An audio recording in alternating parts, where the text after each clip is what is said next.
Daily ராசி பலன் அப்படின்னு ஒரு விஷயம் இருக்குல்ல சார், அதை பார்க்கறதுனால என்ன பலன்கள் கிடைக்கும்? ஜாதகம் மோசமா இருக்குது, கோச்சாகம் நல்லா இருக்குது. கோச்சாகம்னா இப்ப நடக்கக்கூடிய கிரக நிலை, பிறக்கும் போது இருக்கக்கூடிய ஜாதகம், இது ரெண்டையும் மேட்ச் பண்ணி பார்க்க வந்தா ஜோசியம். எத்தனை பேர் பார்க்குறாங்க? காலையில் நேரத்தில் ஒரு 4:30 மணிக்கு எந்திரிச்சு சாமி கும்பிட்டு திருப்பி போய் படுத்துவங்களாம், தப்பு கிடையாது. 4:30 மணிக்கு பற்ற வச்சு ஒரு 10 நிமிஷம் கண்ணை மூடி கும்பிட்டு, ராகு செவ்வாய் சனி இப்படி ஒரு கெடுதலான பிளான் தான் அதிகமாகும். நல்ல பிளான் 1-2 தான் வச்சிருக்காங்க. அப்போ உங்களுக்கு கெடுதல் வந்து இப்போ உங்கள் சந்திராஷ்டம் வந்து கரெக்டாக வேலை செய்யும்.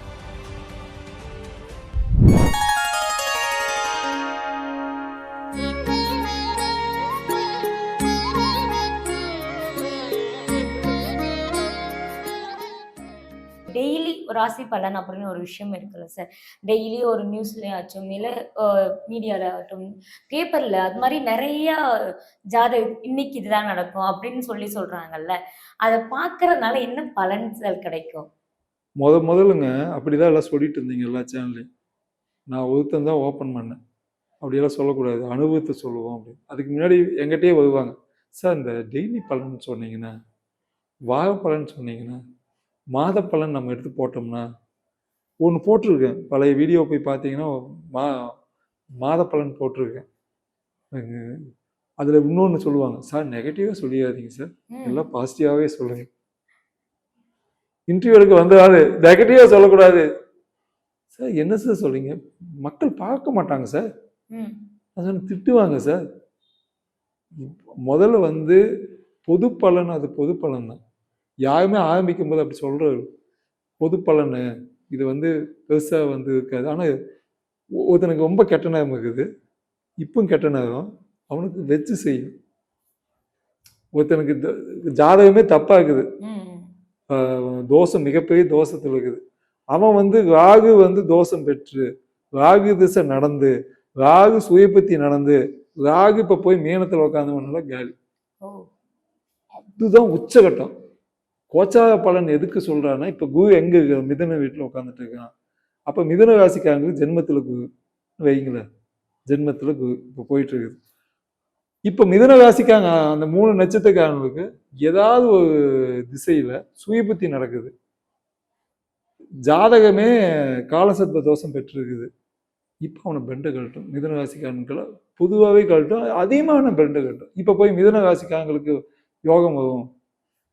இந்த ஜூனோட குரு வந்து 12 1 கடகத்துக்கு 2 வந்துடுது, மிதுன வீட்டுக்கு வந்துடுது. கடக வீட்டுக்கு வந்தோன்னா மிதுன ராசிக்காரங்களுக்கெல்லாம் யோகம்னு ஒருத்தன் சொல்றான்னா, அவன் கட்டத்தையும் கொஞ்சம் பார்க்கணும். 1 ரூபா வர வேண்டிய இடத்துல 10 பைசா வருதுன்னா அதுக்கு பேர் யோகம் கிடையாது. 1 ரூபா வர வேண்டிய இடத்துல 2 ரூபா வருதுன்னா அதுதான் யோகம். அந்த 2 ரூபா வர வைக்க அவன் ஜாதகத்தில் இருக்குதான்னு பார்க்கணும். அப்போ கோச்சாக பலன் வந்து ஒரு 50-50 தான், ரொம்ப பெரிய இதெல்லாம் கிடையாது. ஆனால் அவன் ஜாதகத்திலையும் யோகமாக பெற்று கோச்சாகம் நல்லா இருந்ததுன்னா அவனுக்கு ஓஹோன்னு இருப்பான்.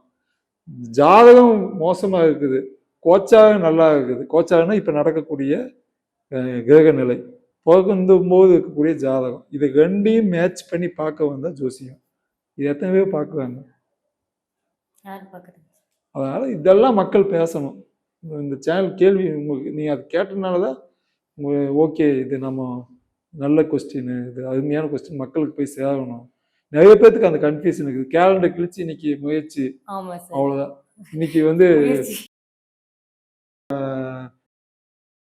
அந்த காலையில 7:30 மணிக்கு போடுவாங்க, மிதுன ராசிக்காரங்க, ரிஷப ராசிக்காரங்க, கடக ராசிக்காரங்க, அந்த பலனை கேட்டுட்டா ஒரு மாதிரி மன நிம்மதி ஆயிடும். ஆனா அதான் சார் நீங்க சொன்ன மாதிரிதான் நிறைய விஷயங்கள் அதை பார்க்கும்போது, அப்பா இன்னைக்கு நம்மளுக்கு வந்து பாசிட்டிவ் தான்டா அப்படின்னு சொல்லுவாங்க. ஸோ இதெல்லாம் வந்து ஒரு ஒரு கோர்வையா சொன்னாலும், நீங்க சொன்ன மாதிரி துலாம் இன்னைக்கு செலவுப்பா, ஐயோ அந்த டே நம்மளுக்கு ஒரு மாதிரி நினைக்கும் போது செலவு வரும், தன்னை போல வரும். ஆமா சார். இதெல்லாம் எதை பார்த்து கணிக்கிறாங்க, எதை பார்த்து சொல்றாங்கன்னு மக்கள் வந்து அது புரிதல் எல்லாம் பாக்குறாங்க. இன்னொரு விஷயம் சொல்லட்டுங்களா? இப்ப புதுசா என்ன சொல்லிக்கிறாங்க, 10 வருஷத்துக்கு ஒரு ஜாதகமே மாறிடுது, புதுசா ஜாதகம் வந்துடுதுன்னு சொல்லி ஒரு கேங் வந்து அதுக்கு போய் படிச்சுட்டு இப்போ வந்து எல்லாரும் அதுக்கு போயிட்டு இருக்காங்க. ஏஎல்பியே ஏதோ சொல்றாங்க. அதுல வந்து பாத்தீங்கன்னா 10 வருஷத்துக்கு உங்க ஜாதகம் இது கிடையாது. இப்ப போனோன்னா அவன் ஜாதகம் போட்டு கொடுப்பான். இப்ப அதை பாதி பேர் நம்பிட்டு இருக்காங்க. எவ்வளவு மோசமா போயிட்டு இருக்குதுங்களா? ம். அப்படி ஒண்ணு இல்லவே இல்லை. அப்படி ஒரு இருந்ததுன்னா முதல்ல அவன் ஜாதகத்தை மாத்த சொல்லுங்க. இதை வச்சு காசு எதெல்லாம் காசு சம்பாதிக்க வைக்க முடியுமோ அதெல்லாம் பண்ணிட்டு இருக்காங்க. ம். ம். இதெல்லாம் இல்லை. அந்த காலத்துல இருந்து இது சகாதேவன் மகாதேவன் மகாபாரதத்துல இருந்த காலத்துல இருந்து இந்த ஜாதகம் ஏற்பட்டது. ம். சகாதேவன் மகாதேவன் எழுதப்பட்ட நூலில் தான் இது எல்லாமே கொண்டு வந்தாங்க. அவங்க தான் வந்து விடிவெள்ளியை கண்டுபிடிக்கிறாங்க. அவங்க தான் 14 வருஷம் வனவாசம் போனாங்கல்ல, இதை வச்சுதான் பேஸ் பண்ணி ஒரு ஜாதகம் எழுதுவாங்க. இப்படிதான் போயிட்டு இருக்குது. ஓகே. ஆனா இவங்க திடீர்னு வந்து மாறுது, உங்க கட்டமே மாறுதுன்னு அதுக்கு கூட்டம் போய் எல்லாம் பார்த்து கடைசியில் ஒண்ணுமே இல்லை. அப்ப என்கிட்ட வந்திருக்காங்க மறுபடியும். அங்க போனேன் சார், ஒண்ணுமே நடக்கல, நீங்க சொன்னதுதான் நடந்தது, அடிபட்டு காலில் சனி வந்து காலில் அடிபடத்தான் செய்யும். தப்பான இடத்துல இருந்தால் காலில் தான் ஃபர்ஸ்ட் தோணும். தலையில வெட்டுடும், தழும்பு கண்ணு முன்னாடியே தெரியும். சனியோட ஆதிக்கம். செவ்வாய் இப்படி ஒரு கணக்கு இருக்குது. இந்த கணக்குல இருந்து தப்பிக்கணும். அது சின்ன வெட்டா, அது பெரிய வெட்டா, இதெல்லாம் பார்க்கணும். அப்போ அமாவாசை, பௌர்ணமி, நீங்க பிறந்த திதி, அதுக்கப்புறம் நீங்க பிறந்த அந்த நட்சத்திரம், இதுக்கெல்லாம் கொஞ்சம் வேல்யூ கொடுக்கணும். அந்த தண்ணிக்கு கொஞ்சம் நான்வெஜ் சாப்பிடக்கூடாது. சின்னதாக கோயிலுக்கு போகலாம். கோயிலுக்கே போக முடியலன்னா வீட்டில் ஒரு விளக்கு பற்ற வைக்கலாம். காலையில் நேரத்தில் ஒரு 4:30 மணிக்கு எழுந்திரிச்சு சாமி கும்பிட்டு திருப்பி போய் படுத்து தூங்கலாம், தப்பு கிடையாது. 4:30 மணிக்கு பற்ற வச்சு ஒரு 10 நிமிஷம் கண்ணை மூடி கும்பிட்டு போய் படுக்கலாம். நீ உத்தமனாக இருந்தால் அதுவும் வேலை செய்யும். நீ ஊரெல்லாம் ஏமாத்தவனாக இருந்தால் அது வேலை செய்யாது. ஊரெல்லாம் ஏமாத்திட்டு எனக்கு நடக்கலை அப்படின்னு சொன்னால் எப்படி அது நடக்கும்? நீ செய்ய பூவாமே துரோகம் பண்ணிட்டு, நீ செய்ய பூவாமே அடுத்தவங்களுக்கு துரோகம் பண்ணி, அடுத்தவங்களோட பணத்தை தேடி, அடுத்தவனோட ட்ரெஸ்ஸை தேடி, அடுத்த சொத்தை தேடி, அடுத்தவனோட பொண்டாட்டியை தேடி, அடுத்தவனோட இத்தனையும் திருடுறானுங்கள, திருடிட்டு அதுக்காக ஜாதகம் பார்க்கணும்னு நினைக்கிறேன். இது எந்த வகையில் நியாயமா சொல்லுமா? இல்லை சார். அப்ப எப்படிமா கடவுள் வந்து இன்னைக்கு காட்சி அளிப்பாரு? Okay sir. இந்த குறிப்பிட்டு நான் உங்கள்ட்ட முன்னாடியே கேட்ட மாதிரி டெய்லி பலன்கள், அந்த ஜாதகத்துல சொல்ற விஷயங்கள், அந்த இதெல்லாம் வந்து எல்லாத்துக்குமே பொருந்துமா சார்? இப்போ கேலண்டர் எடுத்தோம்னா காமனாக எல்லா ராசிகளுக்குமே வந்து காமனான ஒரு விஷயங்கள் தான் அவங்க குறிப்பிட்டு சொல்றாங்க. இது எல்லா நபர்களுக்கு இப்போ துலாம்னா நான் மட்டும் இருக்க மாட்டேன். துலாம் வந்து வேற ஒருத்தவங்க இருக்கலாம், அதே நட்சத்திரத்துல பிறந்தவங்க இருக்கலாம்ல. ஸோ அவங்க எல்லாத்துக்குமே அந்த பலன் வருமா, இல்லை குறிப்பிட்டவங்களுக்கு வந்து? சூப்பர். நீங்க என்ன பிளான் பண்ணியிருக்காங்க? இந்த பிளானட் எப்படி இருக்குதுன்னா, இப்போ கூட இதுக்கு போனாங்கல்ல, நிலாவுக்கு ராக்கெட், பௌர்ணமி தான் போனாங்க. ஒரு அமாவாசை அன்னைக்கு போக வேண்டியதானே?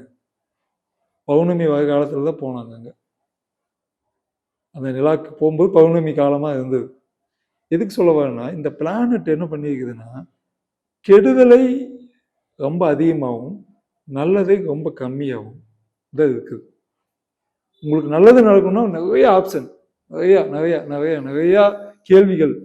நீங்க ஒன்றும் இல்லை, ஒரு கோர்ட்டில் போய் நின்று ஜெயிக்கிறதுக்கு, போராடி ஜெயிக்கிறதுக்கு பல மாதங்கள், பல வருடங்கள் ஆகுது.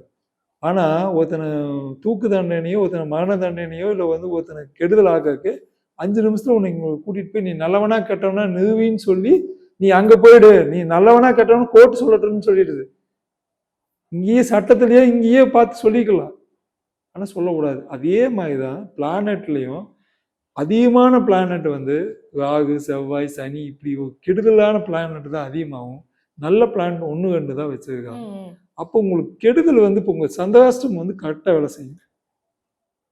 இன்னைக்கு உங்களுக்கு சந்திராஷ்டிரம்னு போடும், அது கரெக்டா வேலை செய்யும். சின்னதா அது அடிபடும். அப்போ நல்லது அதே மாதிரி செய்யணும்ல, செய்யாது. நான் பலமுறை இதுக்கு என்னடா இப்படி இருக்குது, கெட்டதுன்னா இவ்வளவு செகண்ட்ல வேலை செய்யுது, நல்லதுன்னா செய்ய மாட்டேங்குது. அதுக்கு தர்மம் ஜெயிக்கும், தர்மம் காக்கும். இப்ப நான் வந்து 7,500 நஷ்டமாயி திருப்பி 3,000 நான் செலவு பண்ணியிருக்கணும். தர்மம் காத்ததுனாலையும் என் காசு வந்து உண்மையான காசா இருந்ததுனாலையும் 364 முடிஞ்சது. நான் அது மிராக்கிளான்னு நினைக்கிறேன். கண்டிப்பா சார். அதே மாதிரிதான் நாம ஒருத்தனை துரோகம் பண்ணா கண்டிப்பா ஏதாவது வகையில இந்த பையன் வா, நீ வா.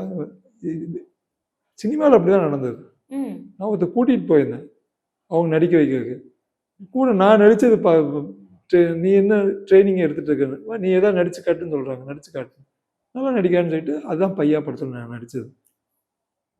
போய் கூட கூட்டிட்டு போன என்னை நடிக்க வச்சுட்டாங்க. நான் பையன் அதுக்கப்புறம் ஆர்டிஸ்ட் ஆயிட்டேன். ம். எதுக்கு சொல்ல வரேன்னா, அவ்வளோ எத்தனையோ நாள் போய் போட்டோ கொடுத்துருக்கோம். எத்தனையோ நாள் போய் சான்ஸ் கேட்டிருக்கோம். கொடுக்கல.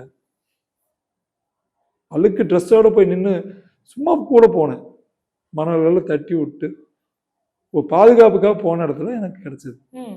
எதுக்கு சொல்ல வரேன்னா, அதிர்ஷ்டம் அப்படிதான் வரும் பொழுது துரதிர்ஷ்டம் 1000 பேர் இருந்த இடத்துல அந்த ஒருத்தரை மட்டும் கூப்பிட்டு மீதி 999 பேர் துரதிர்ஷ்டமா போயிடுது இல்ல. கண்டிப்பா.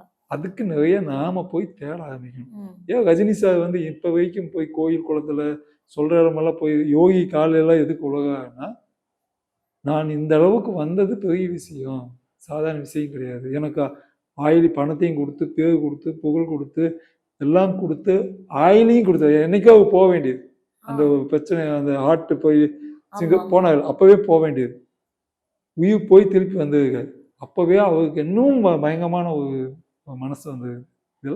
இதெல்லாமே ஒரு கணக்கு தாங்க. கணக்கு இல்லாமல் எதுவுமே இல்லை. இது நான் பலமுறை அனுபவிச்சிருக்கேன், பார்த்து. ரொம்ப நன்றி. நன்றிங்க.